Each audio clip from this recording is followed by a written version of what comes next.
संसार को इतना प्रेम किया कि उसने मानव जाति के लिए अपने एकलौते पुत्र को समर्पित कर दिया, ताकि यह संसार ईश्वरीय प्रेम की गहराई को समझकर आपस में प्रेम कर सके। लेकिन इंसान खुद को अपने अहंकार में इतना बड़ा मान बैठा कि उसे सच्चाई कम लेकिन बुराई ज्यादा झलकने लगी। क्या वास्तव में ईश्वर का अस्तित्व है इस धरा पर? यदि है तो कहां छिपा है ईश्वर? क्या फिक्र नहीं उसे इंसानों की? यदि तू है तो बता कि तू है कहां? इसी खोज में वो दुनिया का बोझ और अन्याय में डूबता गया और उसकी खोज जारी रही।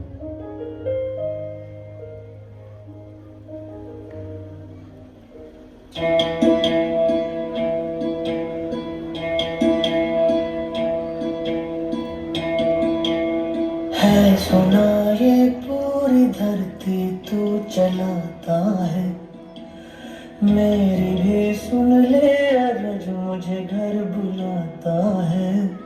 भगवान है कहाँ रे तू, है खुदा है कहाँ रे तू। है सुना तू भटके मन को राह दिखाता है, मैं भी खोया हूँ मुझे घर बुलाता है। भगवान है कहाँ रे तू, है खुदा है कहाँ रे तू।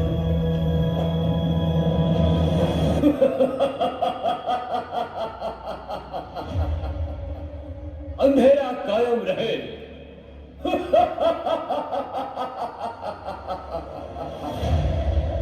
यह समस्त संसार मेरा है। संपूर्ण ब्रह्मांड का मालिक सिर्फ मैं हूं। यह मूर्ख दुनिया मेरे माया जाल में फंसकर अपनी इंसानियत को भूलती जा रही है।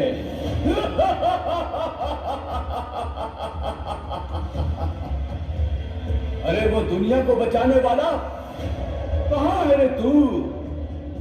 देख तेरी मासूम सी दुनिया अपने अहंकार, द्वेष, नफरत, झूठ, अत्याचार और भ्रष्टाचार की दलदल की आग में धंसती जा रही है। तू कितनी भी कोशिश कर ले, ये इंसान बदलने वाला नहीं।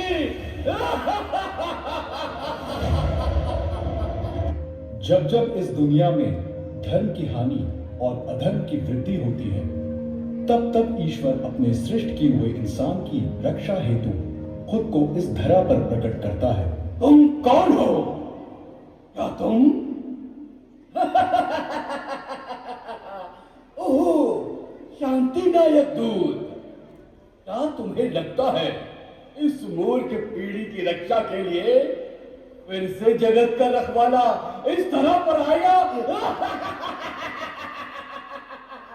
असंभव, असंभव।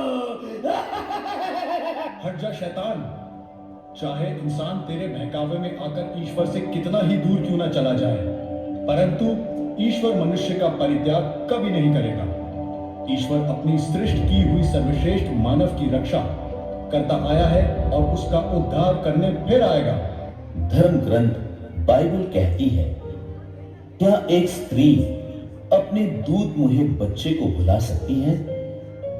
हो सकता है वो उसे भुला भी दे, लेकिन ईश्वर वादा करते हुए कहता है, चाहे वो भुला भी दे, लेकिन मैं तुम्हें कभी नहीं भूलूंगा।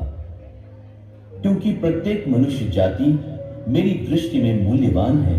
यह धरती पाप और अंधकार के दलदल में बसती जा रही थी। तब स्वयं ईश्वर इस धरा पर मानव बनकर आया, जिससे कि वह प्रेम, शांति, भाईचारा, सेवा, परस्पर संभाव और सच्ची मित्रता का पाठ पढ़ाकर इस दुनिया का उद्धार कर सके। तो आइए मैं आपको ले चलता हूं उस मोहब्बत के मसीहा के राज्य में, जिसके आने से धरती झूम उठी, आसमान चमकने लगा, पूरे ब्रह्मांड में खुशी की लहर छा गई।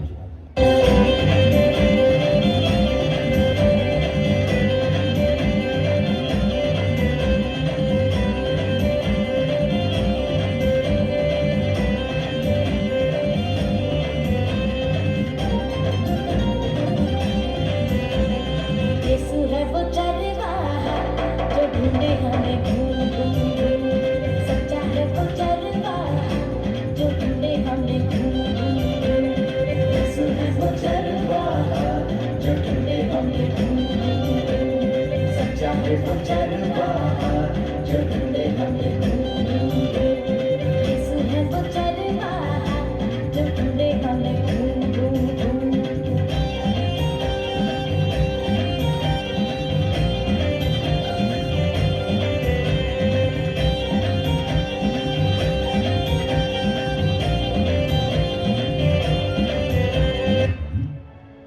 डरिए नहीं, आपको ईश्वर की कृपा प्राप्त है।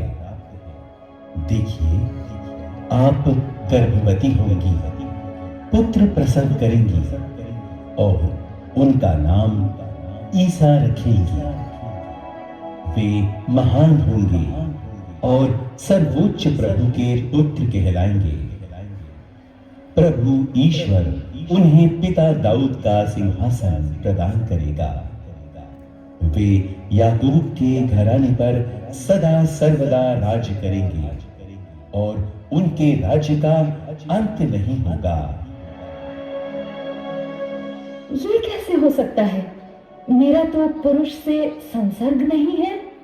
पवित्र आत्मा आप पर उतरेगा और सर्वोच्च प्रभु की शक्ति की छाया आप पर पड़ेगी। इसलिए जो आपसे उत्पन्न होंगे वे पवित्र होंगे और ईश्वर के पुत्र कहलाएंगे। देखिए, मैं प्रभु की दासी हूँ। आपका कथन मुझ में पूरा हो जाए।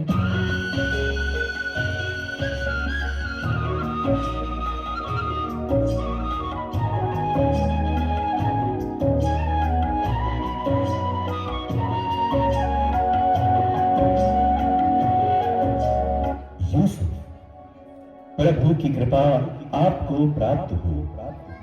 आपने हमेशा वही किया है जो ईश्वर की दृष्टि में उचित है। इसलिए आपको ईश्वर की असीम आशीष प्राप्त है।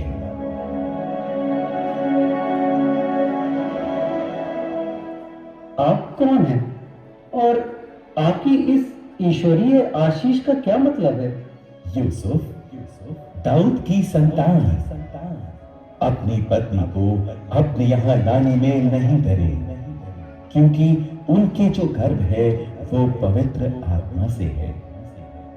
वो पुत्र प्रसव करेंगी और आप उनका नाम ईसा रखेंगे, क्योंकि वे अपने लोगों को उनके पापों से मुक्त करेंगे। लेकिन मैं तो ईश्वर की इस कृपा के योग्य नहीं हूँ, फिर भी उन्होंने मुझ पर अपनी कृपा की है।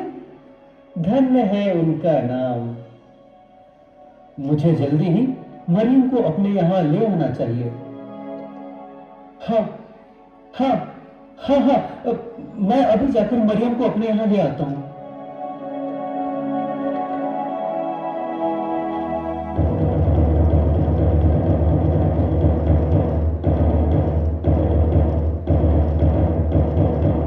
सुनो सुनो सुनो,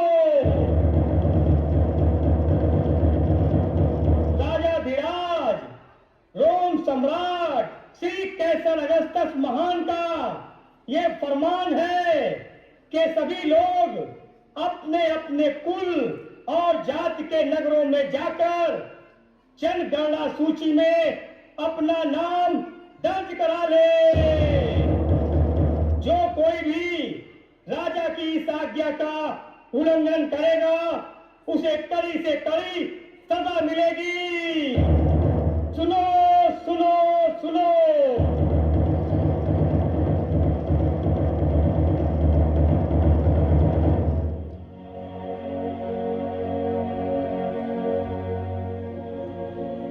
ईश्वर, इस ठंड के मौसम में राजा का ये कठोर फरमान, हम गरीबों का क्या होगा?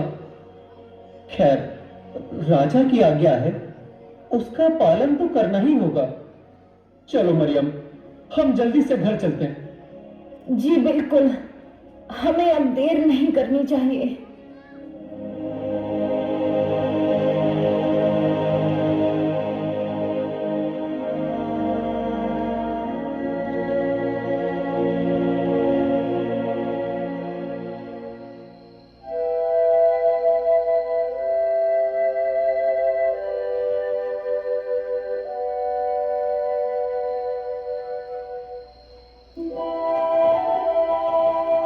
स्वामी, हमें और कितनी दूर जाना है?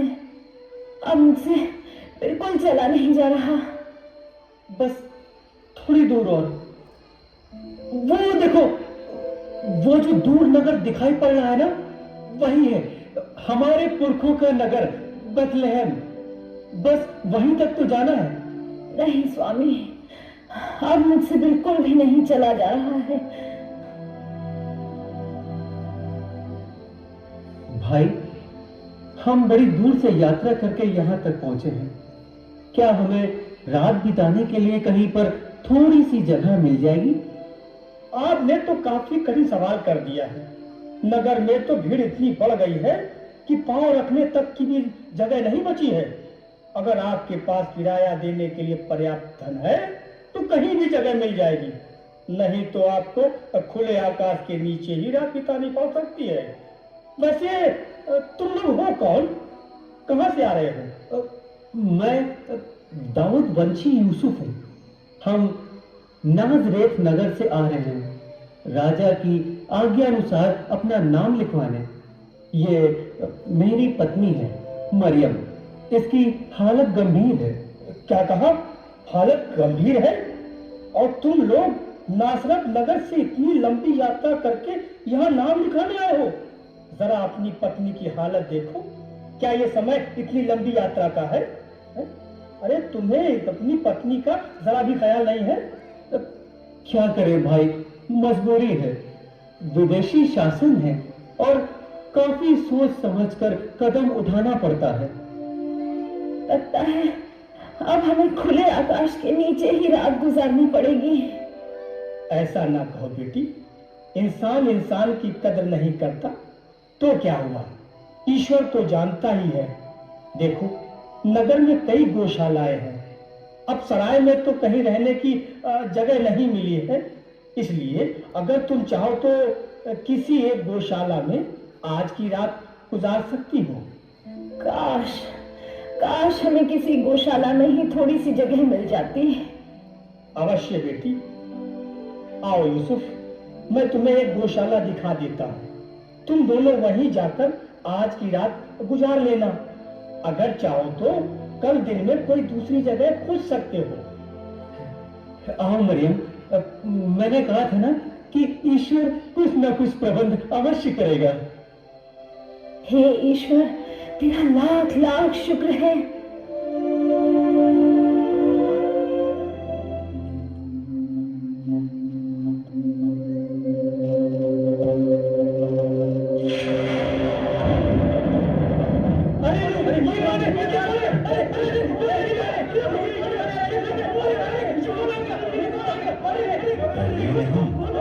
अरे डरिए नहीं, मैं प्रभु का दूत हूं और तुम लोगों को बड़े आनंद का संदेश सुनाने आया हूं।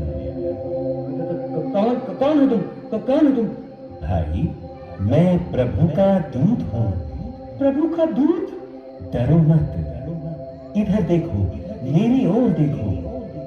मैं तुम लोगों को बड़े ही आनंद का संदेश सुनाने आया हूं। आनंद का संदेश? नहीं, ये कोई चाल है। हमें इसकी बात का भरोसा नहीं करना चाहिए। पता नहीं ये क्या कर दे। अरे जाओ नहीं, जाओ नहीं, रुको, मेरी बात सुनो। संसार के मुक्तिदाता, गरीबों के मसीहा ने जन्म ले लिया है। मैं उन्हीं के जन्म का संदेश सुनाने के लिए तुम्हारे पास आया हूं। क्या कहा? गरीबों की मसीहा? यानी कि क्या मसीहा ने जन्म ले लिया है? परम पावन ईश्वर के पुत्र ने बेथलेहम की एक गौशाला में जन्म लिया है। यदि तुम्हें मेरी बातों पर विश्वास नहीं है तो जाओ स्वयं देख लो। तुम एक बालक को चलनी में लेटा और सफेद वस्त्र में लिपटा हुआ पाओगे, वही मसीहा है। लेकिन आप इतना बड़ा अद्भुत समाचार सभी बुद्धिमानों को छोड़कर हम गरीबों को ही क्यों सुना रहे हैं? क्योंकि वो गरीबों के मसीहा है। क्या कहा? गरीबों का मसीहा? हाँ, गरीबों के मसीहा।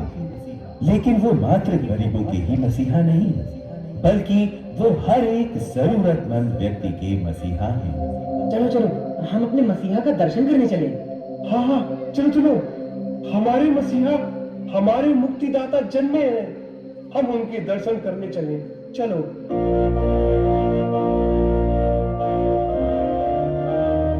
यही है हमारे मुक्तिदाता। स्वर्ग और संसार के सभी वैभव छोड़कर इन्होंने हम गरीबों की सुध ली है। यही है ईश्वर का हम मनुष्यों के प्रति प्रेम। मनुष्य हमें भूल सकते हैं, लेकिन ईश्वर नहीं। हे प्रभु, तू धन्य है, तू महान है।